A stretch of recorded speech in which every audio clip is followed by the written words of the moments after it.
Hey everyone, Don Cruikshank here from DC Leadership Training and Consulting. I hope your day is finding you massively successful. And we're diving back in again to our interviewing tips. And here's one of the tips I want to throw at you guys. And look, I know the more desperate you are for a job, the harder this is to do. So maybe you're on CERB, maybe you're on EI, maybe you're laid off right now. Maybe you're just actively seeking a job and looking for a new place of employment.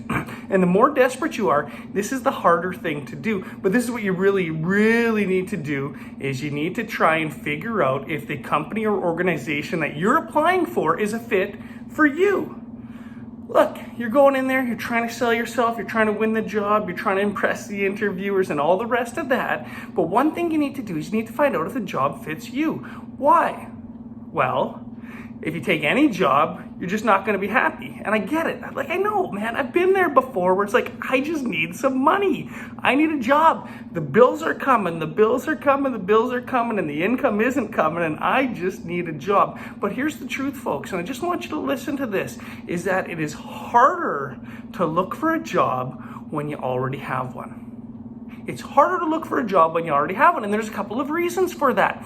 Some of the reasons are the time that's required for looking for a job and setting up interviews and appointments to meet with the potential employer. That's really hard to do if you're already working a full-time job.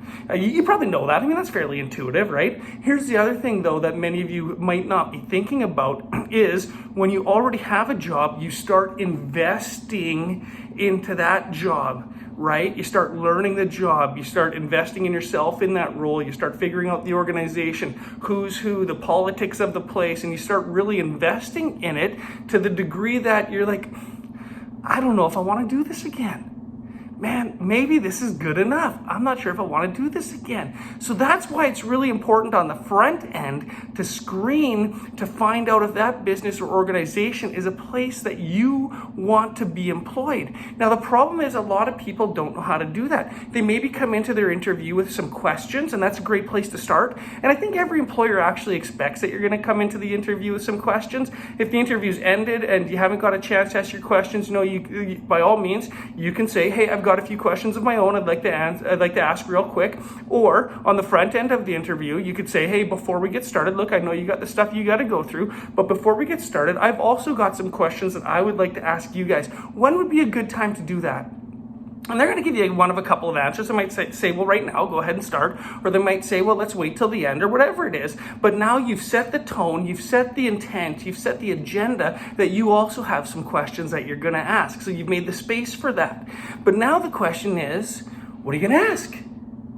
What are you going to ask them? What are you going to ask? So, there's a number of questions that you can ask, and I'm going to teach you guys all of this if you check out our Interviewing for Success service, and the link is in the comments below. I'm going to teach you the questions that you need to be asking based on who you are, but I'll just throw out one for free, and this is one that I've given somebody else, and they used it, and it worked really well, actually, to gain some insight into the organization, and they wanted to work for an organization that had integrity. Okay, that was really big on their list of things. I'm looking for an organization that I want to be employed by that has integrity. Now, if you look at everybody's mission, vision, or value statement, they're probably going to have the word integrity in there somewhere. But just because they have the word, it doesn't mean they have the thing, right? We know that. They might not have integrity.